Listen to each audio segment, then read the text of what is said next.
আসসালামু আলাইকুম রহমতুল্লাহ। পাকিস্তান আর আফগানিস্তান দুটি মুসলিম দেশ যা শুরু করেছে, কত মায়ের বুক, কত স্ত্রী স্বামী হারা হচ্ছে, কত মাতা সন্তান হারাচ্ছে, কত মানুষ যে অসহায় হয়ে যাচ্ছে আর জীবন চলে যাচ্ছে। আপনারা জানেন, প্রথমে পাকিস্তান হামলা করে, সেই হামলায় কতজন আফগানিস্তানকে মেরে দেয়। পরে আফগানিস্তান অবশ্য হামলা করে, সেখানে পাকিস্তানের বেশ পাক সেনা মারা যায়। পাকিস্তান ওখান পর্যন্ত পরে যদি আবার একটা সমঝোতায় যাইতো একরকম হইতো, কিন্তু পাকিস্তান যার জন্মই হয়েছে পৃথিবীতে অশান্তি সৃষ্টি করার জন্য, নৈরাজ্য সৃষ্টি করার জন্য, পাকিস্তান যার জন্ম হয়েছে বিশ্বে শয়তানি করার জন্য, তারা কি ক্ষান্ত হয়? তারা ঠিক আবার আফগানিস্তানের উপর হামলা চালিয়ে মুসলিমদেরকে 133 জনকে খতম করেছে। মানে পাক আফগান সীমান্তে আফগান বাহিনীর অবস্থানগুলো লক্ষ্য করে অপারেশন গজব-লীল হক নামে একটি সামরিক অভিযান শুরু করেছে পাকিস্তান সেনাবাহিনী। ইতিমধ্যে পাকিস্তানের বিমান বাহিনীর PAF মানে হামলায় কমপক্ষে 133 জন আফগান সেনা নিহত হয়েছে এবং আহত হয়েছে 2 শতাধিক। এছাড়া আফগানিস্তানের সেনাবাহিনীর গোলাবারুদের একটি বড় ডিপো ইতোমধ্যে ধ্বংস করা হয়েছে।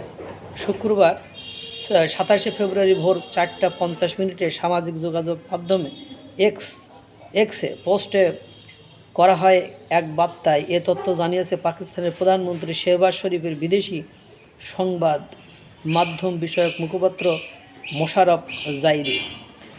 এক্স বার্তায় তিনি বলেছেন, রাত 3:45 থেকে আফগানিস্তানের বিরুদ্ধে অপারেশন গজব-লীল হক শুরু করেছেন PAF এবং স্থলবাহিনী বা আর্মি।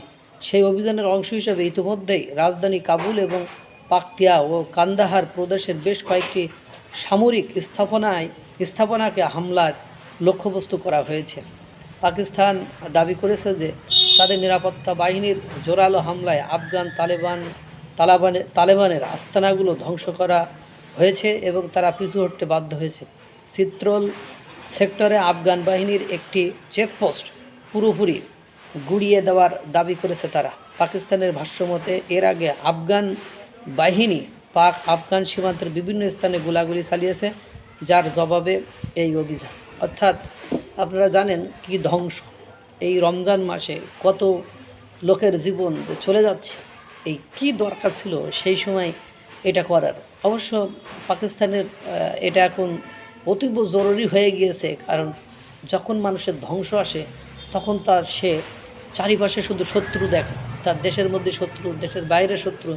এতদিন সে তার দেশের অভ্যন্তরে TTP, তারপরে BLA বালুচিস্তান লিবারেশন আর্মি, তারপরে আজাদ কাশ্মীর, এদের পিটানি খাইছে, এদের সাথে তাদের দ্বন্দ্ব হয়েছে। এখন সেই TTPর দ্বন্দ্বকে এখন সে ভিন্ন দেশে নিয়ে আফগানিস্তানের সাথে সেই যুদ্ধে জড়িয়ে পড়েছে। মানে তাদের ধ্বংস যে অনিবার্য এটা বলা যায়। এখন এখানে কি হবে, আপনার এই যে 133 জন যদি বলে থাকে, তাহলে আরও বেশি মারা গিয়েছে, আবার 200 জনের বেশি আহত হয়েছে, মানে ওখান থেকে আরও 150 মনে করেন মারা যাবে।